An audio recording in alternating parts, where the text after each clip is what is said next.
తలలు వంచి ప్రార్థన చేసుకుందాం. పరిశుద్ధుడైన తండ్రి, జీవాధిపతి అయిన యేసయ్య, నమ్మదగిన దేవా, నీకు వందనాలు, స్తుతి, స్తోత్రం నాయనా.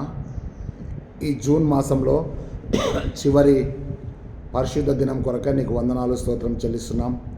ఈ పరిశుద్ధ దినంన నీ జీవవాక్యం చేత దైవ సేవకులైన మేమందరము సంపూర్ణంగా సిద్ధపాటు కలిగి మోకాళ్ళ ప్రార్థనతో, విశ్వాసము, నిరీక్షణ, ధైర్యంతో నీ సన్నిధిలో ప్రవేశించిన బిడ్డలందరి కొరకై ప్రార్థించుటకును, నీ జీవవాక్యాన్ని పంచిపెట్టకు మాకు సంపూర్ణమైన సిద్ధపాటు దయచేయమని ప్రార్థిస్తున్నాం.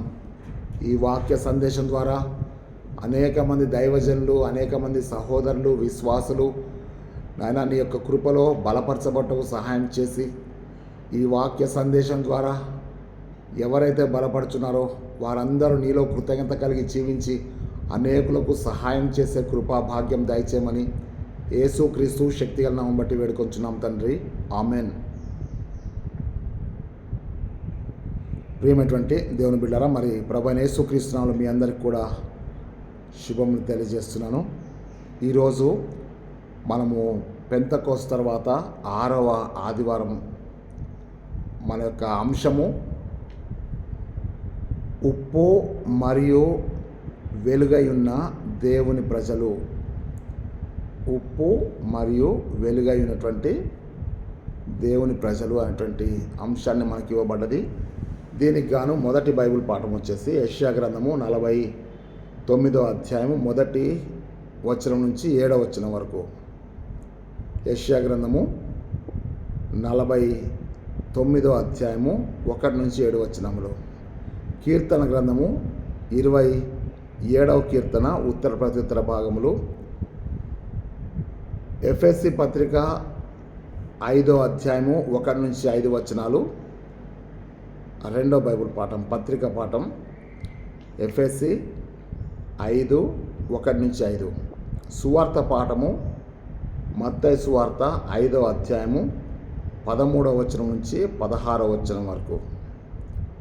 ఈ వాక్య సందేశాన్ని, ఈ వాక్య భాగాల్ని అనుసరించి ఇవి మాత్రమే కాక ఇంకా అనేక వాక్య సందేశాలు, వాక్య భాగాల నుంచి మరి మన యొక్క అంశం ఏంటంటే ఉప్పు మరియు వెలుగై ఉన్న దేవుని ప్రజలు అనేటువంటి అంశాన్ని ధ్యానిస్తున్నాం. యేసు ప్రభు మరి అనేక సార్లు చెప్పంటే నేను లోకమునకు వెలుగై ఉన్నాను అని చెప్పేసి అన్నాడు. ఏమనంటే మీరు కూడా లోకమునకు వెలుగై ఉన్నారు అని చెప్పాడు. ఇక్కడ మనము ఈరోజు వాక్య సందేశంలో 2 భాగాల్ని మనం జ్ఞాపకం చేసుకుందాం.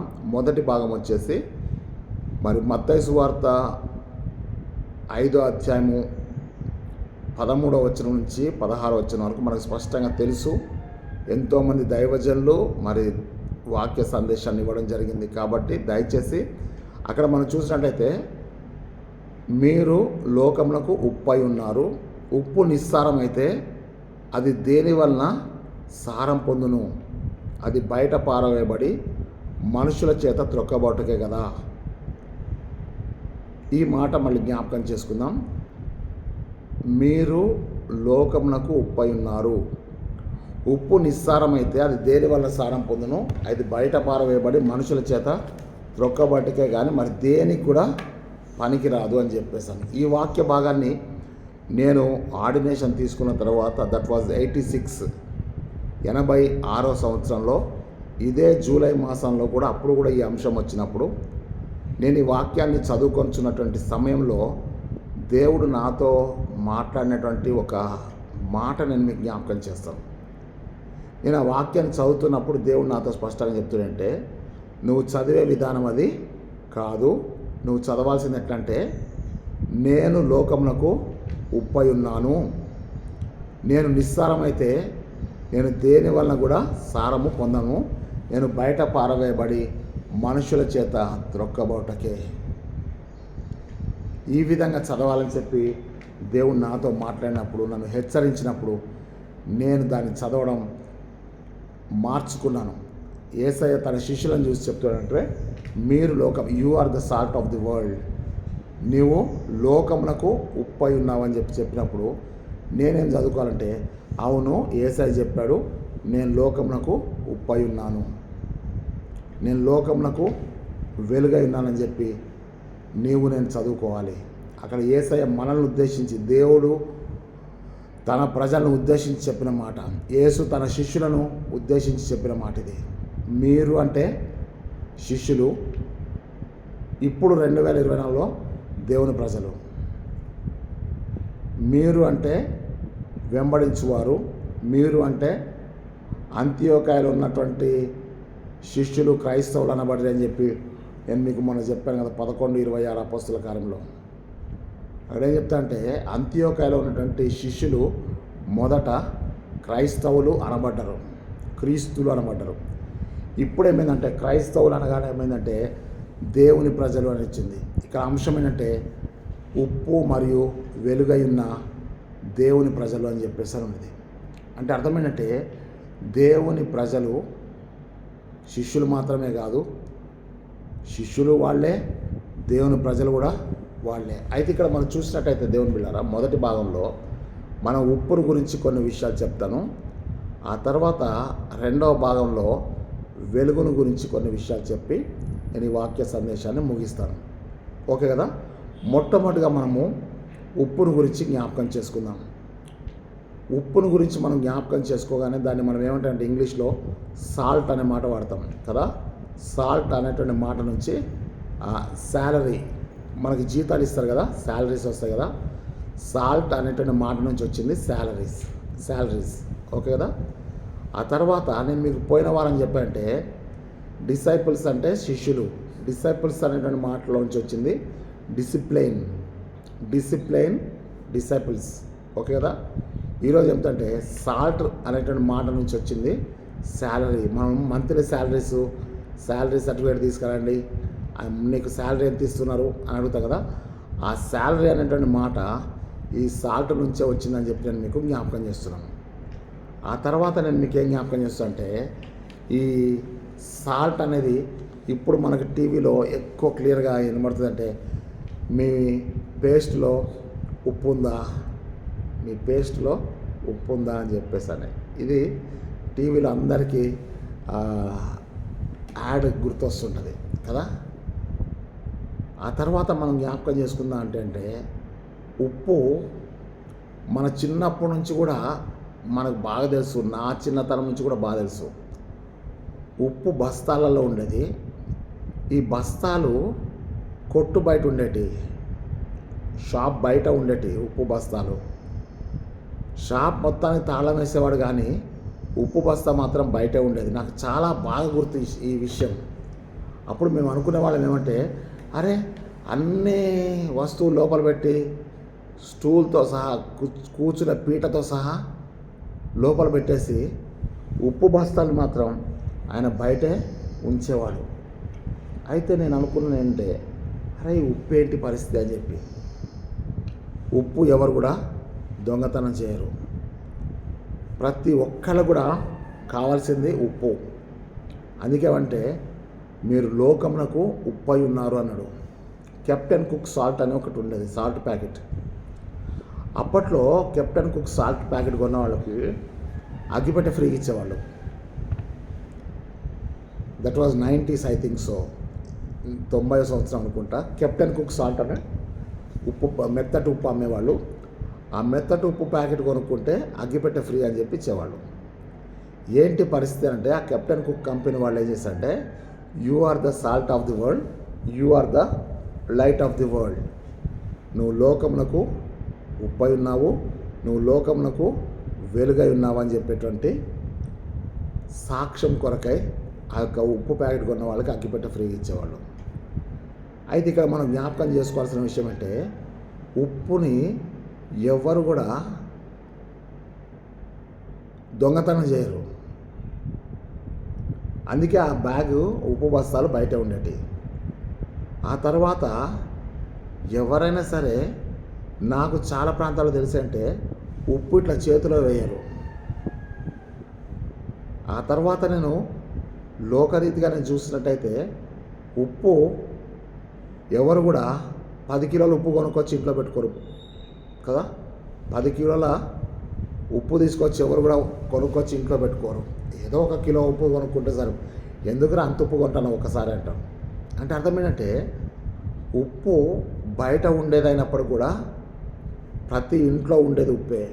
కొన్ని ఇళ్లలో చక్కెర ఉండకపోవచ్చు, కానీ కొన్ని ఇళ్లలో మరి నూనె ఉండకపోవచ్చు, కానీ ప్రతి ఇంట్లో కూడా ఉప్పు లేని ఇల్లు ఉండదు. ఒకటి, ఉప్పు లేనటువంటి షాప్స్ ఉండవు. అంటే కిరాణా షాప్స్ గురించి నేను చెప్తున్నాను, సరుకులు అమ్మేటువంటి షాప్స్. ఉప్పు తెలవని మానవుడు కానీ, ఉప్పు రుచి చూడని వాళ్ళు కానీ, ఒకవేళ అవుట్ ఆఫ్ మై నాలెడ్జ్, నా జ్ఞానానికి మించి ఇంకా కొన్ని ప్రాంతాల్లో ఉంటే ఉండొచ్చు, కానీ మ్యాక్సిమం లోకంలో ఉన్న ప్రతి ఒక్కళ్ళ నాలుక ఉప్పుని రుచి చూసినటువంటిదే. కాబట్టే ప్రభు ఏమనంటే మీరు లోకమునకు ఉప్పై ఉన్నారు అని చెప్పేసాను. నేను మీకు ఏం చెప్తాంటే ప్రియులారా, ఈ ఉప్పు ఎట్లా తయారవుతుంది కదా, మీకు తెలుసా ఉప్పు ఎట్లా తయారైద్దో? చాలామందికి తెలుసు, అదే సమయంలో చాలామంది కూడా తెలియదు. ఉప్పులో 2 రకాల ఉప్పు ఉంది. ఉప్పులో 2 రకాల ఉప్పు ఉంది. మొదటిగా నేను చెప్తాను ఏంటంటే రాక్ సాల్ట్ ఉంది, బండ నుంచి తీయబడ్డ ఉప్పు ఉంది.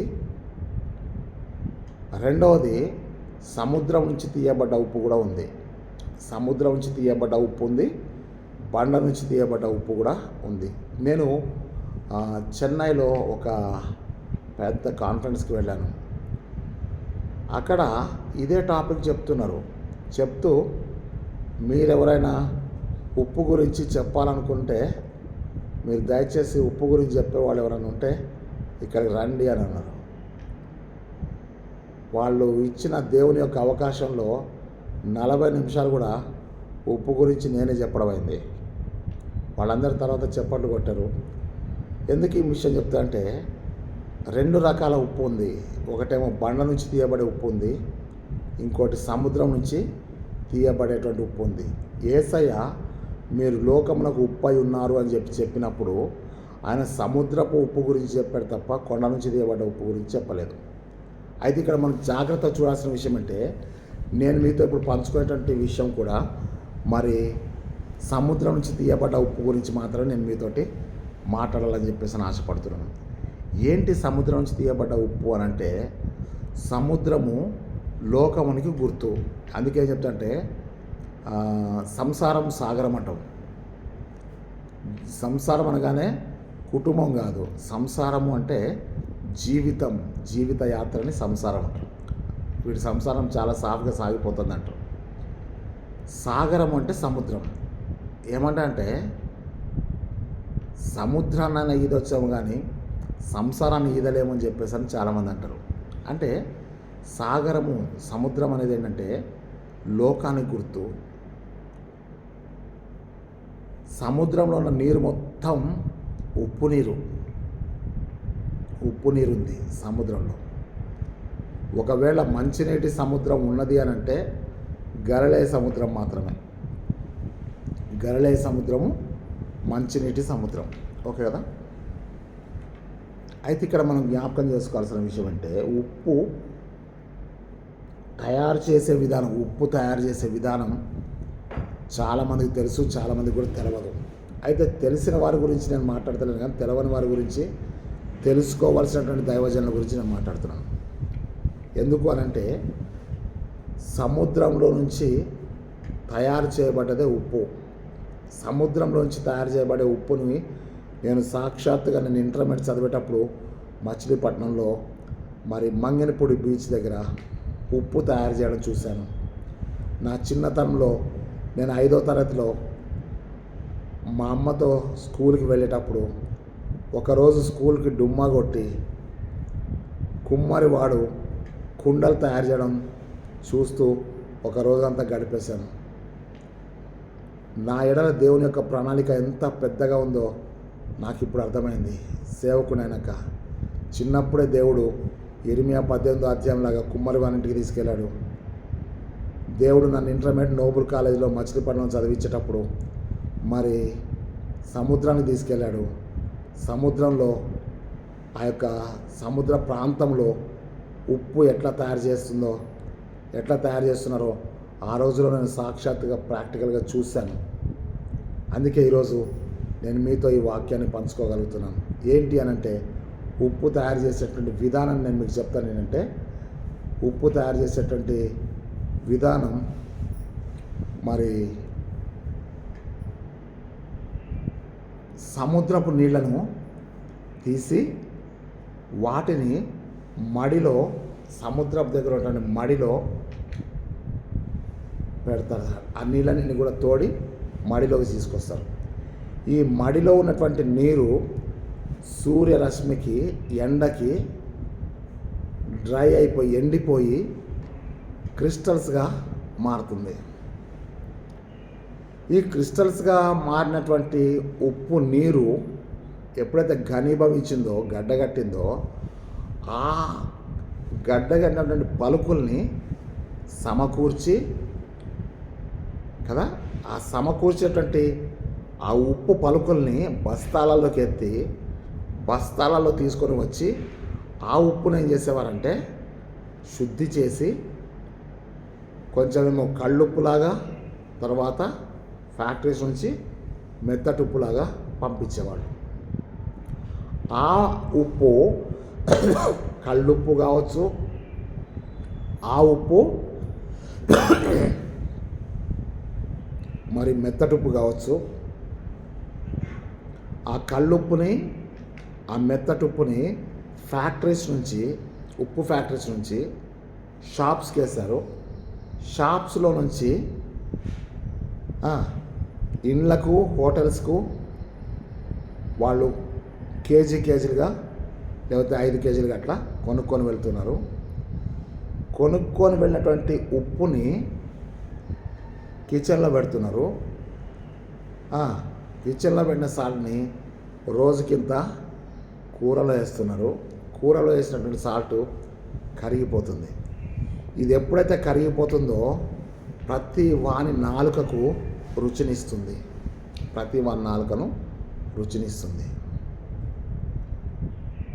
ఇక్కడ దీని యొక్క మర్మం ఏంటో నేను మీకు ఇప్పుడు చెప్తాను.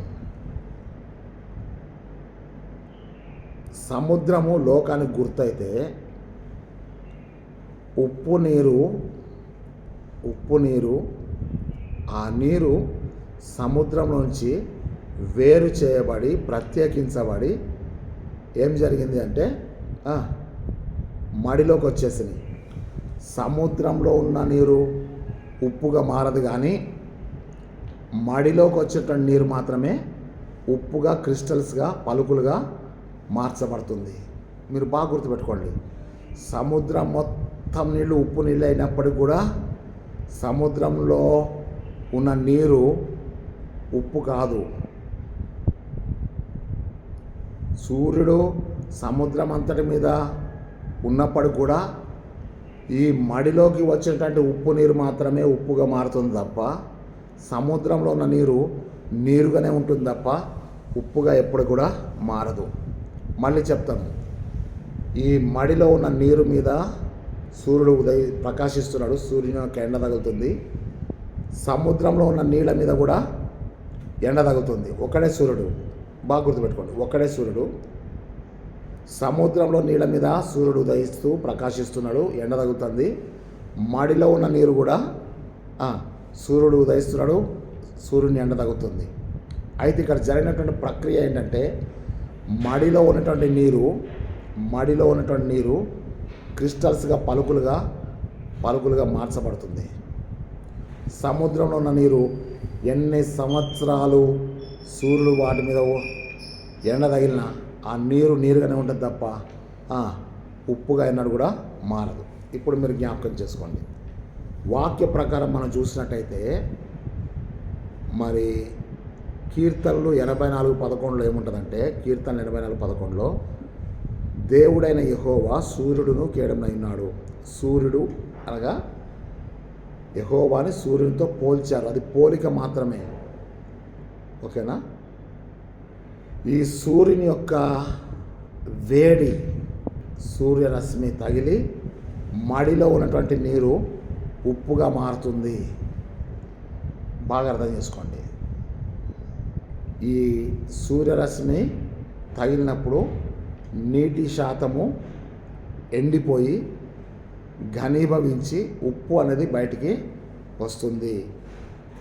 ఇక్కడ మనం చూడాల్సిన విషయం అంటే దేవుడైన యెహోవా సూర్యుడును కేడెమునై ఉన్నట్టయితే 84:11 ప్రకారం కీర్తనలు, ఈ మడి అనేది, ఈ స్క్వేర్ ఆఫ్ మడి ఏదైతే ఉందో ఆ సముద్రం దగ్గర, ఆ మడి అనేది దేవుని యొక్క సంఘానికి సాదృశ్యంగా ఉంది, దేవుని యొక్క సహవాసానికి సాదృశ్యంగా ఉంది. ఇప్పుడు సముద్రం పక్కనే ఉన్నటువంటి ఉప్పు మడి దేవుని సంఘం అయితే, ఆ నీరు, ఆ ఉప్పు నీరు మనమైతే, మీరు లోకంలోకి ఉప్పు ఉన్నారన్న కదా, ఈ ఉప్పు ఎట్లా తయారు చేయబడ్డది అని అంటే ప్రత్యేకించబడితేనే, మడిలోకి వస్తేనే అది ఉప్పుగా మారుతుంది. బాగా అర్థం చేసుకోండి పిల్లరా. ఎప్పుడైతే లోకములో నుంచి విశ్వాసివైన నీవు, శిష్యుడివైన నీవు, క్రైస్తవుడివైన నీవు లోకానుసారం జీవితం నుంచి ప్రత్యేకించబడితే, అంటే సంఘ సహవాసంలోనికి నువ్వు వచ్చినట్టయితే, సంఘంలోనికి వచ్చినట్టయితే, అప్పుడు నువ్వేమవుతావంటే ఘనీభవిస్తావు, అంటే క్రిస్టల్స్గా మార్చబడతావు, పలుకులుగా మార్చబడతావు. అంటే దేవుని వాక్యము నీ జీవితంలో అనేక క్రమశిక్షణలు, అనేక విలువలను, అనేక మర్మాలను నీకు తెలియజేస్తూ నిన్ను ఒక మంచి ఘనీభవించేటువంటి ఉప్పు పలుకులుగా నిన్ను మారుస్తుంది. ఇప్పుడు మడిలో సూర్యరశ్మి ద్వారా మడిలో తయారు చేయబడ్డ ఉప్పు మడిలో ఉంటే ప్రయోజనం లేదు. నీవు క్రీస్తులో బలపడడానికి సంఘంలో సహవాసంలో నువ్వు ఉన్నావు కరెక్టే, కానీ నువ్వు 4 గోడల మధ్యలో ప్రార్థన చేసుకొని నేను ఏదో పెద్ద విశ్వాసిని, నేను పలానా అని చెప్పేసి అని అనుకుంటే అది కరెక్ట్ కానే కాదు. మడిలో ఘనీభవించినటువంటి సూర్యరశ్మి చేత ఘనీభవించబడ్డటువంటి ఉప్పు ఏం చేయబడాలంటే బస్తాల్లోకి ఎత్తబడాలి. ఎత్తబడ్డటువంటి ఉప్పు మడిలో నుంచి బయట ప్రపంచానికి పంపబడాలి. ఓకేనా? ప్రత్యేకించబడాలి అంటే సముద్రపు జలంలోంచి మడిలోనికి ప్రత్యేకించబడాలి, అనగా లోకంలో నుంచి నువ్వు విశ్వాసి వేరై ఉండాలి. రోమపత్రిక 12:2 మీరు ఈ లోక మర్యాదను అనుసరించక ఉత్తమమును, అనుకూలమును, సంపూర్ణమైన దేవుని చిత్తమై తెలుసుకొని మీ మనసు మారి నూతనమవటం వల్ల రూపాంతరం పొందిడి అని చెప్తున్నాడు. అపోస్తుల కార్యములు 2:38 39 చెప్తాంటే పేతురు స్పష్టంగా చెప్తాడు, మీరు ఈ తరం వారికి వేరై పాపక్షమాపణ నిమిత్తం మారు మనసు పొందండి, బాప్తిసం పొందండి, పరిశుద్ధాత్మ వరం పొందారని చెప్తున్నాడు. అంటే ఈ తరం వారికి మీరు వేరై ఉండండి. అంటే నువ్వు ప్రత్యేకించబడితేనే తప్ప నువ్వు ఉప్పుగా మారడానికి అవకాశం లేదు. నువ్వు ఉప్పుగా మారితే తప్ప నువ్వు అనేకులకు రుచికరమైన వాడిగా ఉండడానికి అవకాశం లేదు. కాబట్టి ఇక్కడ ప్రభు చెప్తుంటే మీరు లోకములకు ఉప్పై ఉన్నారు అని చెప్పి ప్రభు సంబోధిస్తే, ఒకవేళ నువ్వు లోకానికి ఉప్పై ఉండాలని చెప్పి నువ్వు అనుకున్నట్టయితే ముందు ఈ లోకానుసారమైనటువంటి లోక సంబంధమైన జీవితం నుంచి నువ్వు సంఘం అనే మడిలోనికి వచ్చి నీతి సూర్యుడైనటువంటి యేసు ప్రభు యొక్క మాటల ద్వారా నువ్వు ఘనీభవించాలి. అంటే నీకు ఒక రుచి, సారం అనేది రావాలి. అప్పుడు ఏమైందంటే నువ్వు 4 గోడల మధ్యలో కూర్చోకుండా నువ్వు సువార్తను ప్రకటించడానికి ఈ సంఘం నుంచి మిషనరీస్గా, సువార్థికులుగా, కాపరులుగా, ఉపదేశకులుగా, ప్రవక్తలుగా, అపోస్తలుగా సంఘం నుంచి పంపబడాలి. ఓకేనా? అక్కడ అపోస్తుల కార్యం 13 మరి 3-4 అక్కడ చూస్తున్నాం. పౌలు బర్నబా మీద వారు ఉపవాసం ఉండి చేతులుంచి ప్రార్థన చేసి వాళ్ళని సేవకు పంపించినట్టుగా మనం చూస్తున్నాం. అంటే అర్థం ఏంటంటే నువ్వు 4 గోడల మధ్యలో బ్రతకడం కాదు, కానీ నువ్వేం చేయాలంటే సంఘంలో బలపడ్డ నీవు పంపబడాలి. ఉప్పు మడిలో ఎట్లయితే ఘనీభవించినాక బస్తాల్లోకి ఎత్తి పంపబడుతుందో, ముందు ప్రత్యేకించబడ్డది, నీళ్ళలో నుంచి ప్రత్యేకించబడి మడిలోకి వచ్చింది. మడిలో ఘనీభవించిన తర్వాత ప్రత్యేకించబడ్డటువంటిది ఉప్పుగా మారి ఆ ఉప్పు బస్తాల్లోకి వేసి గ్రామాలకు పట్టణాలకు పంపబడుతుంది. పంపబడినటువంటి ఉప్పు ఏమవుతుంది సార్? పంచబడుతుంది. పంచుకుంటున్నారు. ఒకళ్ళు కిలో ఉప్పు కావాలంటున్నారు, ఒకళ్ళు 2 కిలోల ఉప్పు, ఒక అర కిలో ఉప్పు చాలని అంటున్నారు, ఒక 10 రూపాయలు ఉప్పు ఇవ్వమంటున్నారు. అంటే అర్థమేంటంటే నువ్వు పంపబడడం మాత్రమే కాదు, మీరేమవ్వాలంటే సేవను పంచుకోవాలి, పంచబడాలి. అవునా? పేతురు రోమాలో సేవ చేశాడు, తోమ భారతదేశంలో సేవ చేయబడ్డాడు. అంటే పంపబడ్డారు, అపోస్తలుగా మార్చబడ్డారు. వారు ఒకప్పుడు సంఘస్థులే, సంఘం. మీరు అపోస్తల కార్యములు 8వ అధ్యాయము 1వ వచనము 4వ వచనం అని చూస్తే, ఆ దినములో యెరూషలేము సంఘమునకు గొప్ప హింస కలగగా అపోస్తలుడు తప్ప సంఘం అంతా కూడా చెదరిపోయింది. 4వ వచనం చెప్పబడ్డదంటే చెదరిపోయిన వారందరూ కూడా సువార్తను ప్రకటిస్తున్నారు. అంటే అర్థమేంటంటే మడిలో నుంచి వాళ్ళు లోకంలోనికి పంపబడ్డారు. ఈ పంపబడ్డవారు పంచబడ్డారు. పంచబడ్డవారు కూరలో వేసినాక కరిగిపోయారు. అంటే అర్థమేంటే ఈ పంపబడ్డటువంటి మిషనరీసు హతసాక్షులైపోయారు.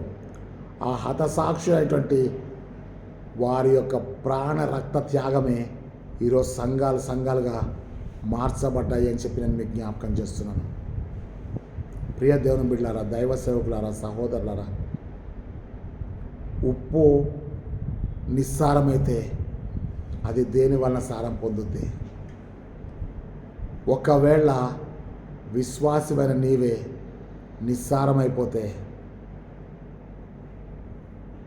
దైవజనుడవని నీవు నిస్సారమైపోతే, సారము అంటే జీవము, సారము అంటే జీవము. మీకు తెలుసు కదా, ఆదికాండం 4వ అధ్యాయము 16-17 వచనాలు చెప్తాయంటే, భూమి ఇక మీదట తన సారమును ఇవ్వదు అని చెప్తాడు. అక్కడ చూడండి, ఒక్కసారి మీరు ఆదికాండము 4వ అధ్యాయం తీయండి దయచేసి. 4వ అధ్యాయంలో 12వ వచనం అనుకుంటే చూద్దాం. ఓకే, 4:12.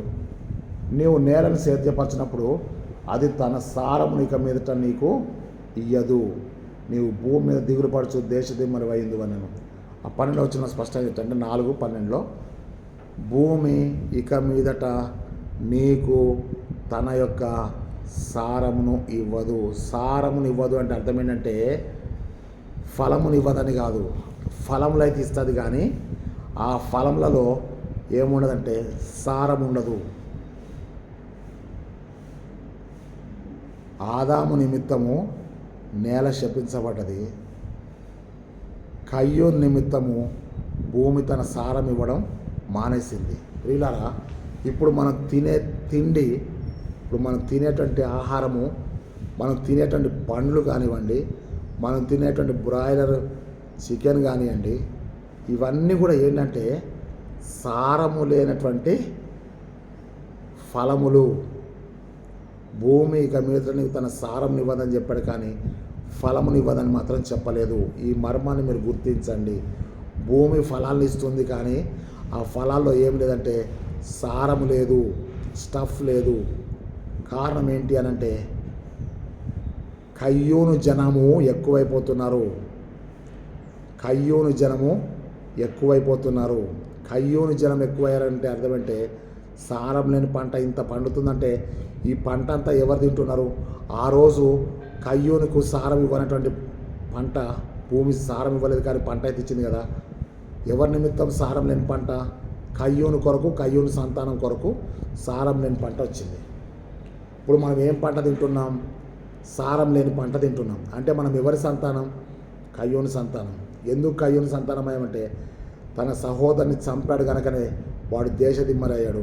వాడు తన సహోదరుని చంపాడు కనుకనే భూమి తన సారాన్ని ఇవ్వట్లేదు. ఇప్పుడు మనం చూసినట్టయితే సామెతలు 12:18లో నేను మీకు చాలాసార్లు చెప్పాను, కత్తిపోటు వంటి మాటలు పలుకువారు కలరని చెప్పి.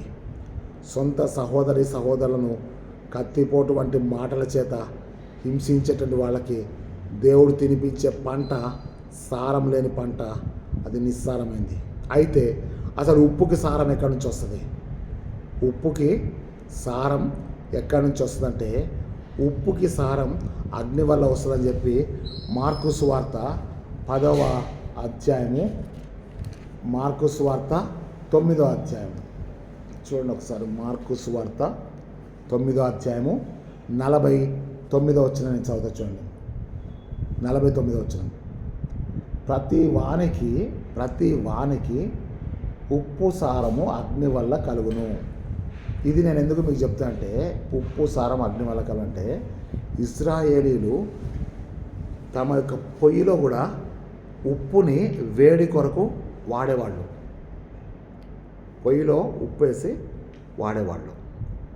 ఆ ఉప్పు వేడిని అయిపోయిన తర్వాత దాని సారం అంతా అయిపోయినాక ఆ ఉప్పు మొత్తం పొయ్యిలో నుంచి తీసి బయట పారేసేవాళ్ళు.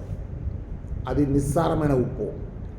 అప్పుడు ఆ ఉప్పును ఏం చేసేవారంటే కాళ్ళతో తొక్కుంటూ వెళ్ళిపోయేవాళ్ళు. అది బయట పారవేయబడి మనుషుల చేత త్రొక్కబోటకే కానీ మరి అది దేనికి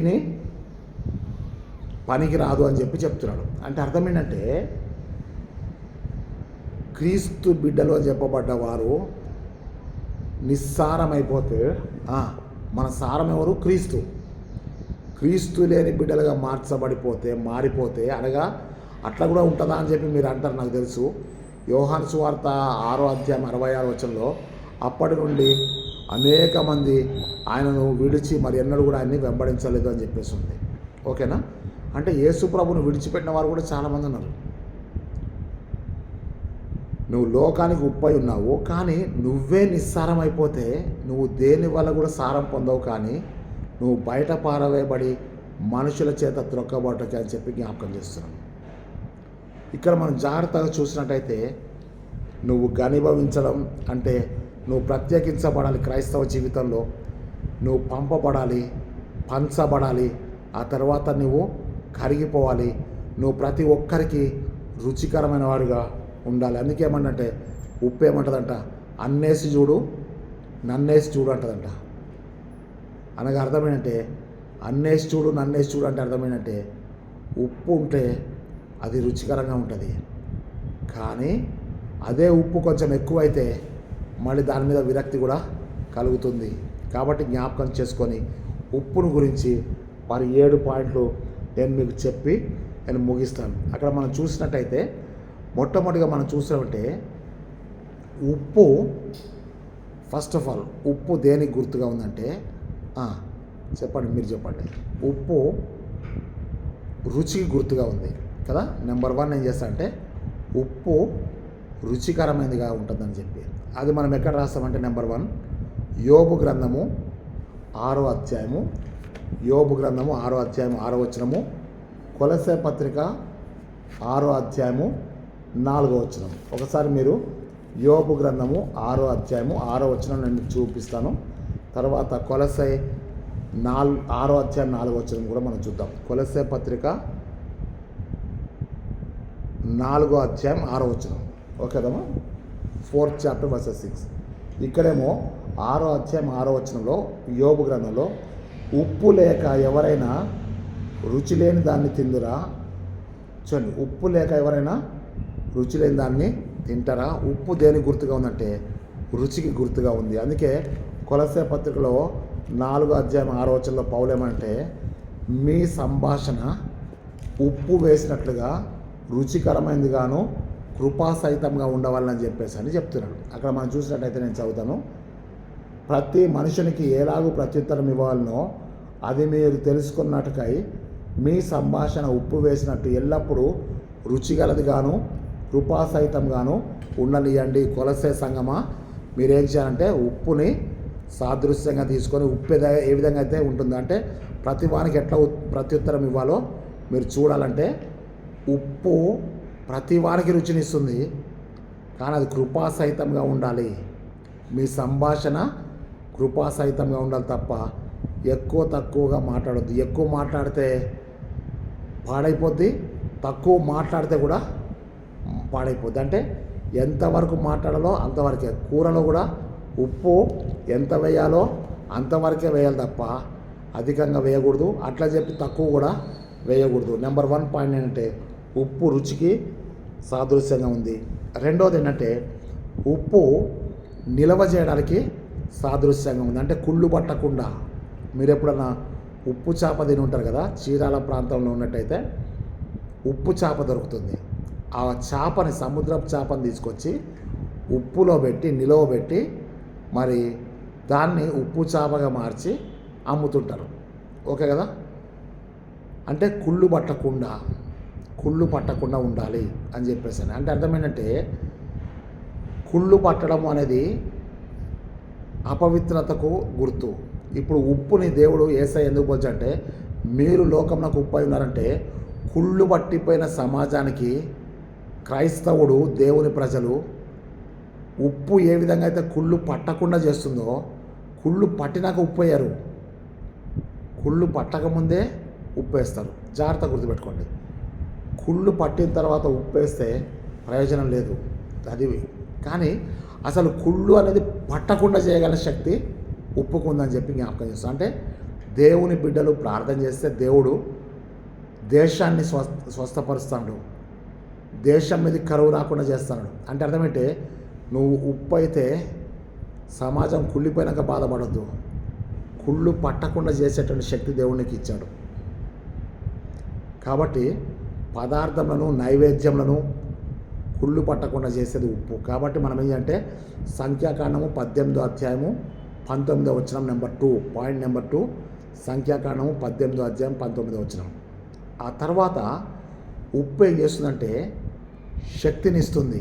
ఉప్పు ఏం చేస్తుందంటే శక్తినిస్తుంది. అంటే అర్థమేంటంటే ఉప్పు సారమునిస్తుంది.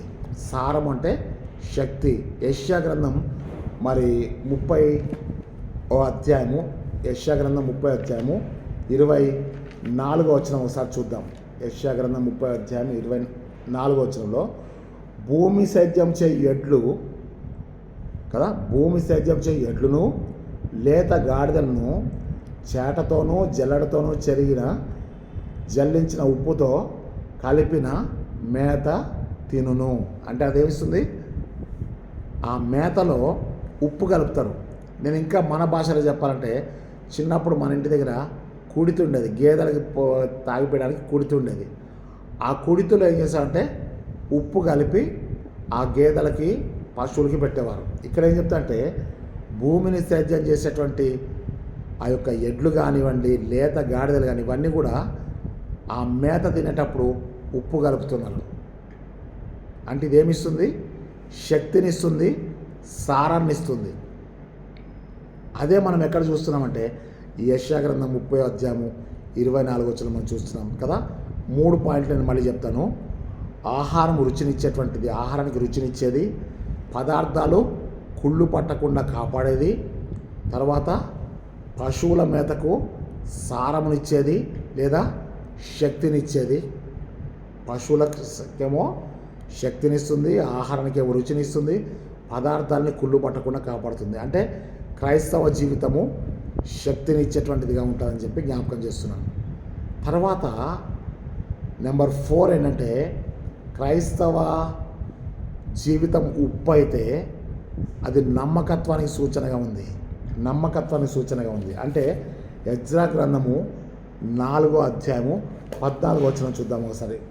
ఎజ్రా, నెహెమ్యా ఉంది కదా, ఎజ్రా గ్రంథం తీయండి. ఎజ్రా గ్రంథము 4వ అధ్యాయము, ఎజ్రా 4వ అధ్యాయము 14వ వచనం ఒకసారి మీరు చూడండి. నేను చదువుతాను చూడండి. ఎజ్రా గ్రంథము 4:14 నేను చదువుతాను చూడండి.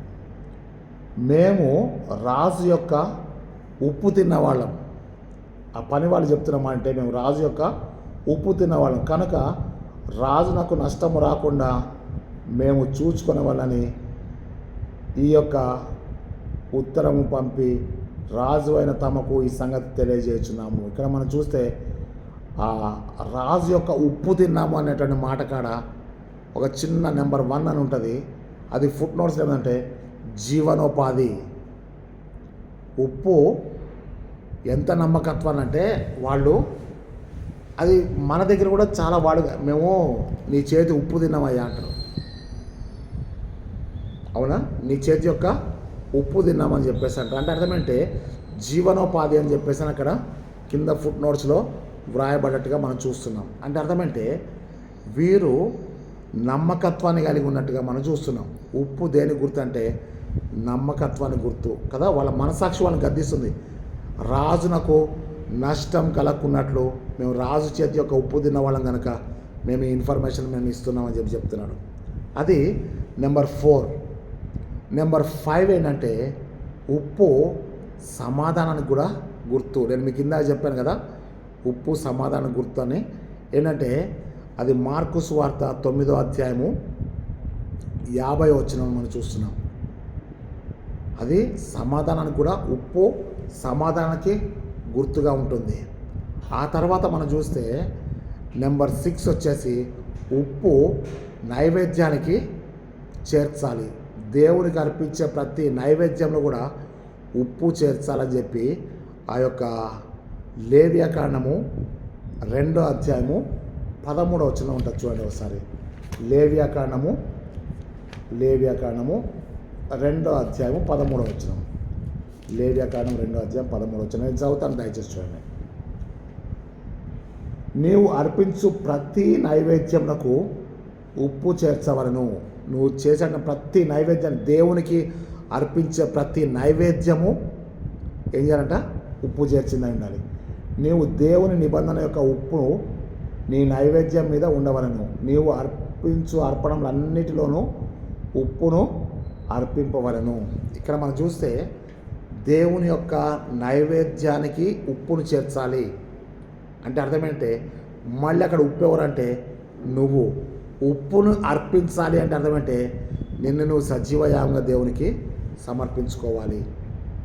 నైవేద్యము దేవునికి భక్తునికి మధ్యలో ఉంటుంది కదా. ఒకసారి మీరు కీర్తనలు 50వ కీర్తన 5వ వచనంలో మనం చూస్తే అక్కడ ఏమన్నంటే బలులు అర్పణలు అర్పించే వారి గురించి చెప్తున్నాడు. అక్కడ ఒకసారి మీరు దయచేసి ఇక్కడ చూడండి. 50వ కీర్తనలో 50వ కీర్తన 5వ వచనం నేను చదువుతా చూడండి.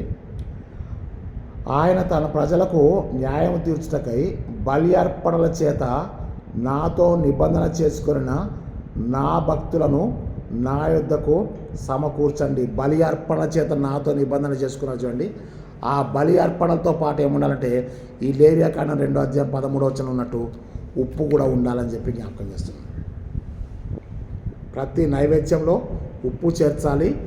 దేవుని సన్నిధిలో ఉప్పుని అర్పణ కూడా చేయాలి అని చెప్పేసి అన్నారు. సో నెంబర్ 6 కూడా అయిపోయింది. నెంబర్ 6 ఏంటంటే నైవేద్యంలో ఉప్పు చేర్చాలి.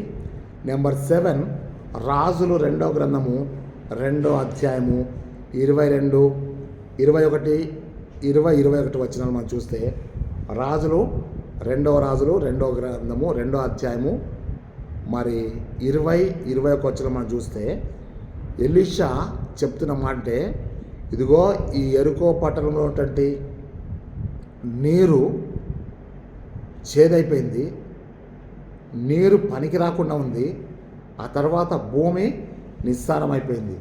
అక్కడ మనం చూసినట్టయితే ఆ యొక్క రాజుల 2వ గ్రంథము 2వ అధ్యాయము 20, 21 వచనాన్ని నేను చదువుతాను చూడండి. దేవుడు ఎంత మంచి మాట అక్కడ సెలవిస్తుందంటే నాకు చాలా ఇష్టం. అంటే 7వ పాయింట్ ఏంటంటే కొత్త పాత్రలో ఉప్పు అని రాసుకోండి. కొత్త పాత్రలో ఉప్పు నెంబర్ 7. ఏంటి కొత్త పాత్రలో ఉప్పు అంటే, అక్కడ అతడు నీటి ఊట వద్దకు వచ్చి అక్కడ మనం చూసినట్టయితే 20వ వచనంలో ఎలీషా చెప్తుంటే కొత్త పాత్రలో ఉప్పు వేసి నా యుద్ధకు తీసుకొని రండి అని వారితో చెప్పాను. వారు దాన్ని తీసుకొని రాగా అతడు ఆ నీటి ఊట యొద్దకు పోయి అందులో ఉప్పు వేసి యెహోవా సెలవిచ్చినది ఏమనగా ఈ నీటిని నేను బాగు చేసి ఉన్నాను. ఎలీషా కాదు, దేవుడు. ఈ నీటిని నేను బాగు చేసి ఉన్నాను కనుక దీనివలన మరణము కలగకపోవును. ఎప్పుడు ఆ మాట చెప్పంటే, ఉప్పు దానిలో వెళ్ళినప్పుడు ఇక మీదన దీనివలన మరణము కలగదు. హల్లెలూయా. భూమి నిస్సారంగా ఉండదు అని చెప్పాడు. కాబట్టి నేటి వరకు ఎలీషా చెప్పిన మాట చొప్పున ఆ నీరు మంచిదై ఉండను. ఒక్కసారి ఉప్పు తగిలితే సంవత్సరాల తరబడి మరణకరమైన నీరు కూడా మంచి నీటిగా మార్చబడ్డది. కొత్త పాత్రలో ఉప్పు ఆ యొక్క నీటిలోకి వెళ్ళినప్పుడు, ఆ నీటిలో ఉప్పు కరిగిపోయినప్పుడు, అది కరిగిపోయే ఉప్పు కనుకనే అది నీటిని మొత్తాన్ని మంచిగా చేసేసింది.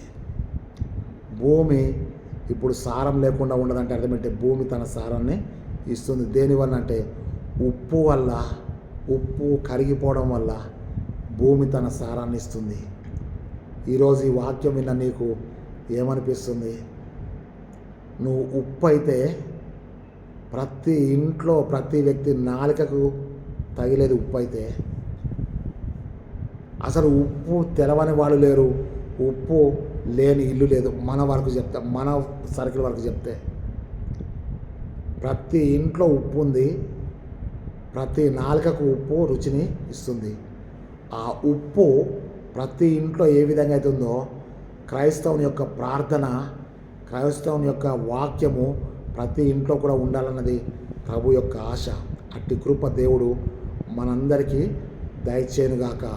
రెండో భాగంలోకి వెళ్ళిపోయినట్టయితే, మీరు లోకమునకు వెలుగై ఉన్నారు అని చెప్పేసి వెలుగును గురించి నేను 7 వాక్యాలు చెప్పేసి నేను ముగిస్తాను.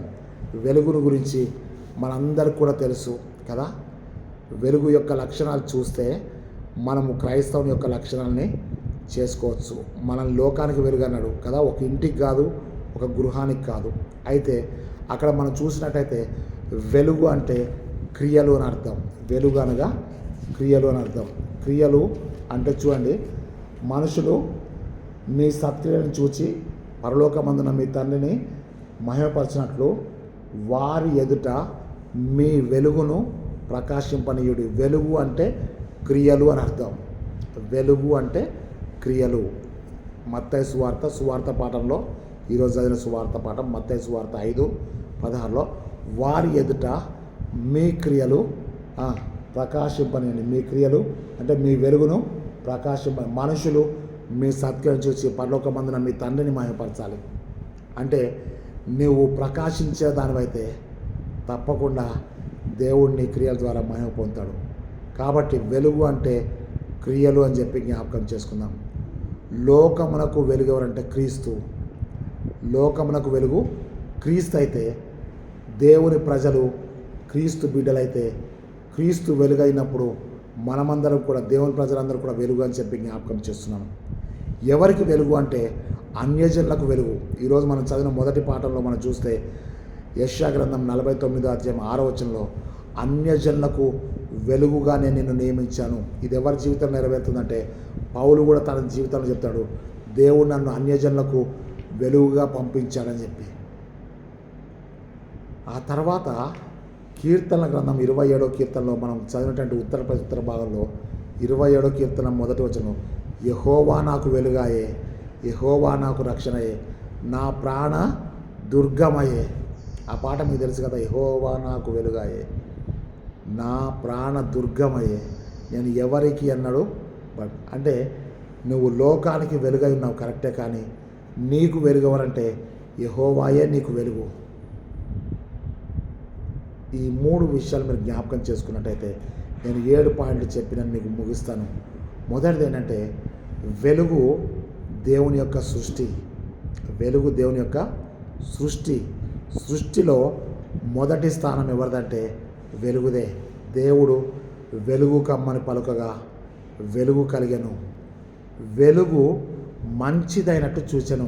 ఇక్కడ మళ్ళీ చెప్తాను, వెలుగు అనగా క్రీస్తు, వెలుగు అనగా క్రైస్తవుడైనటువంటి నీవు నేను, వెలుగు అనగా దేవుని ప్రజలు. నెంబర్ 1 ఏంటంటే వెలుగు మంచిదైనట్టు దేవుడు చూచెను.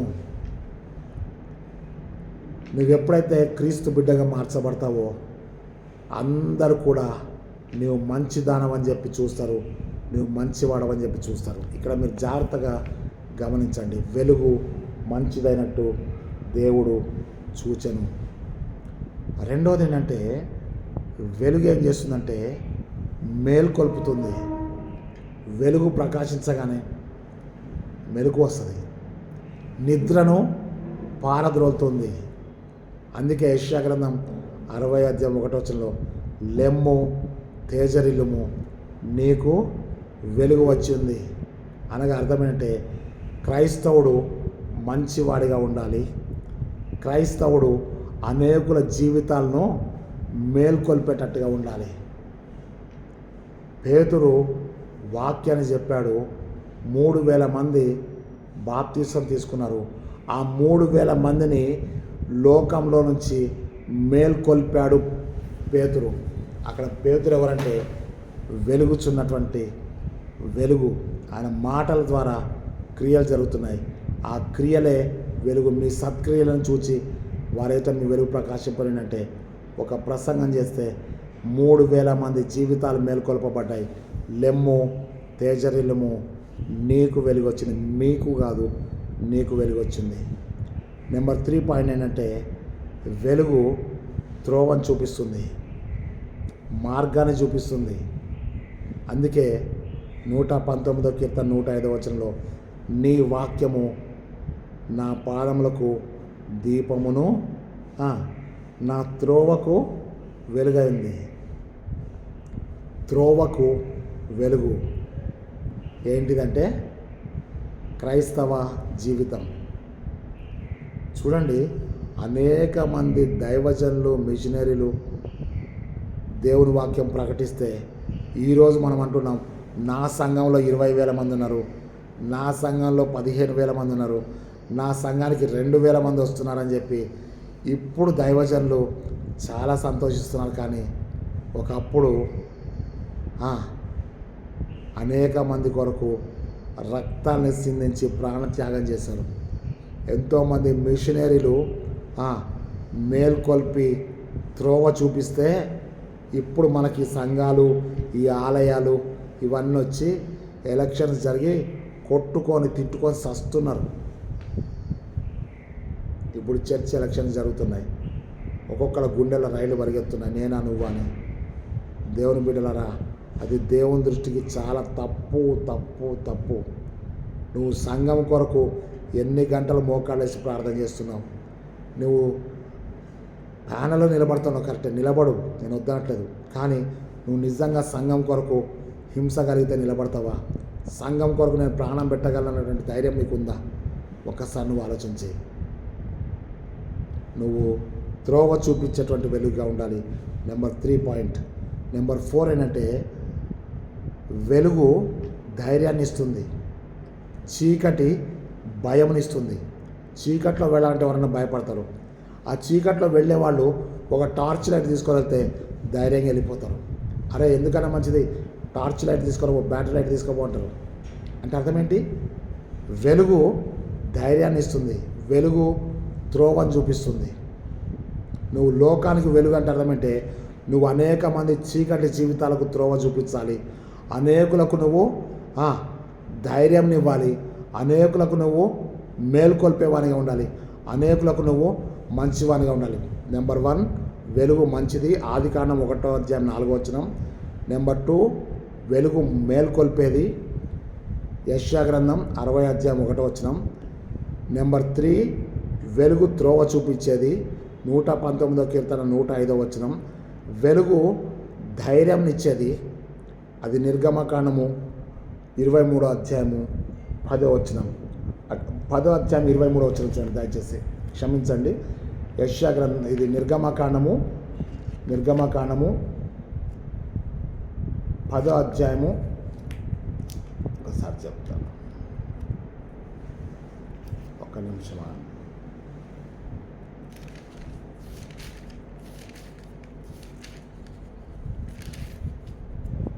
నిర్గమకాండము 10వ అధ్యాయము 23వ వచనం మనం చూస్తే 3 దినములు ఒకరినొకడు కనుగొనలేదు, ఎవడునూ తాను చోటు నుండి లేవలేకపోయాడు. అయినను ఇశ్రాయేల్ అందరికీ వారి నివాసంలో వెలుగుండెను.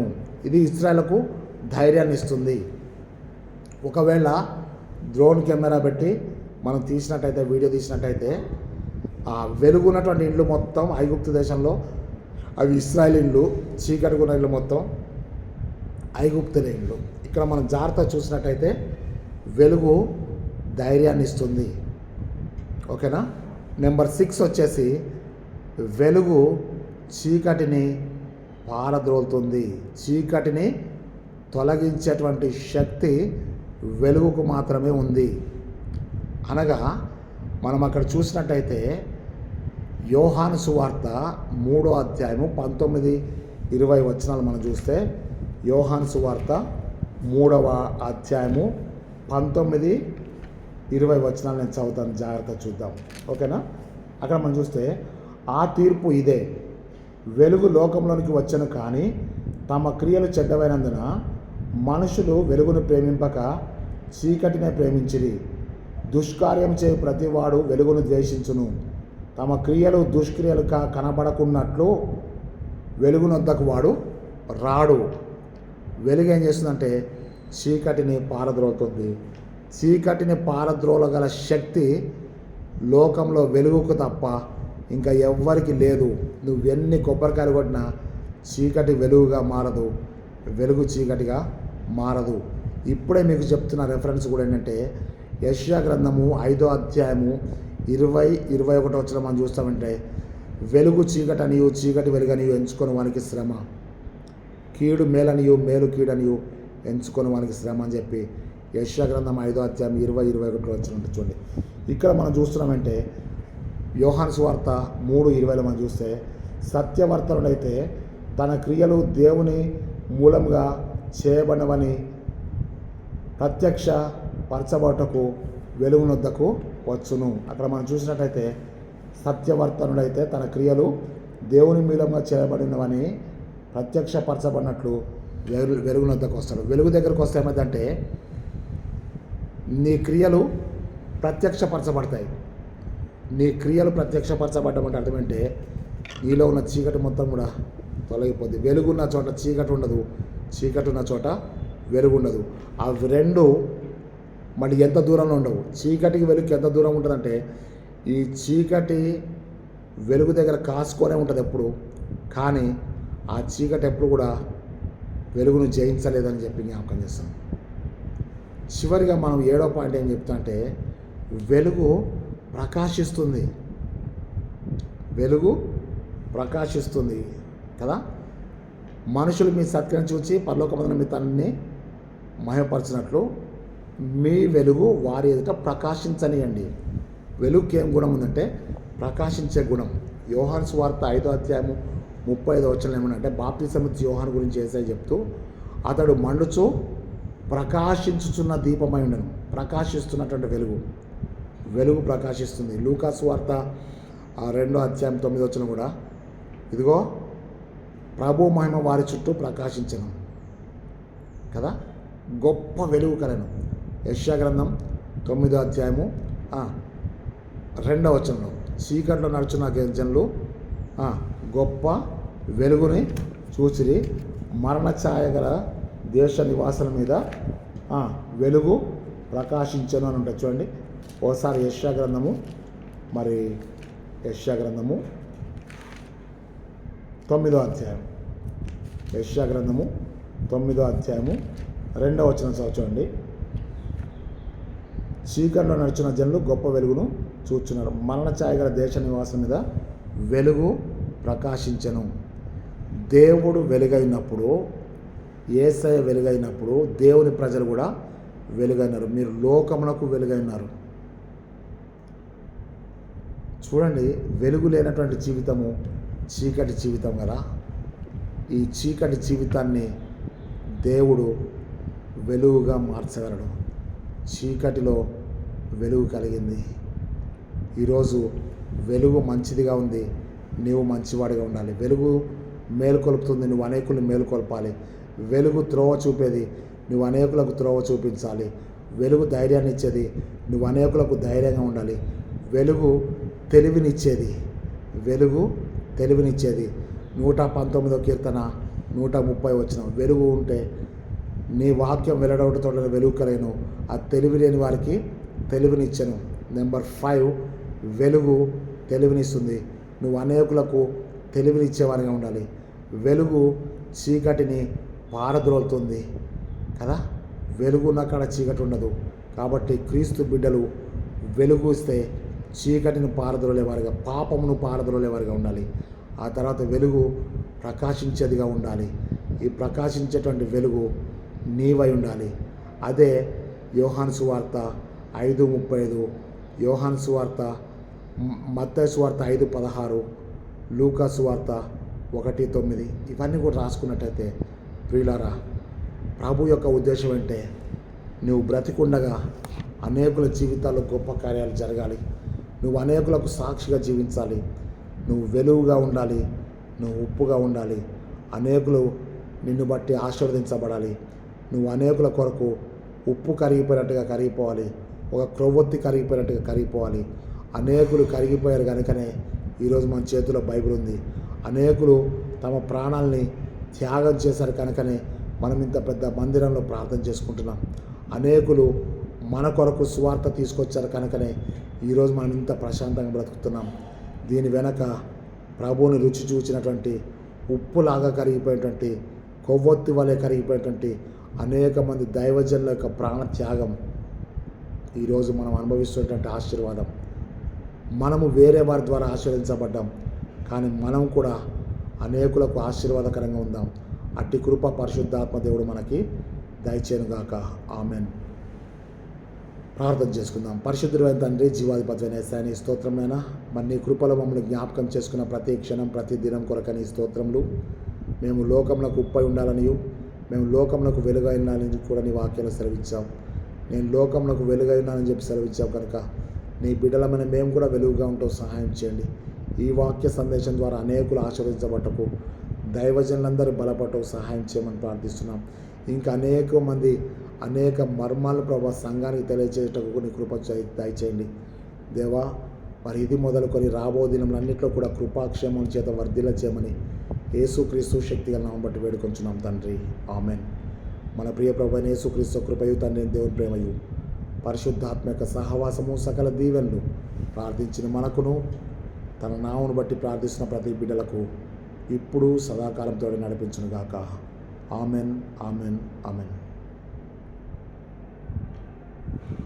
దేవుడు మనందరినీ దీవించునుగాక. ప్రియమైన దేవుని బిడ్డలారా, ఒక ముఖ్యమైన విషయం నేను మీకు చెప్తాను.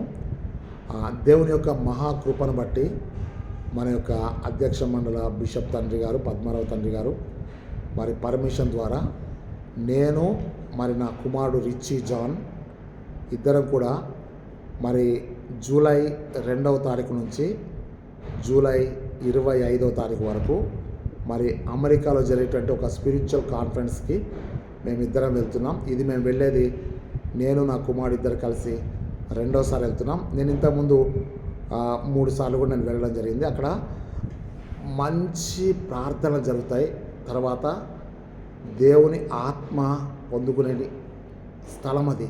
అక్కడ నాకు ఒక మోకాళ్ళలోకి ప్రార్థన చేసుకునే స్థలం ఉంది. నాకు అక్కడ దేవుడు ప్రార్థనకి కాన్ఫరెన్స్ కొరకు మరి నన్ను నా కుమారుడిని మరి అమెరికా పంపిస్తున్నాడు.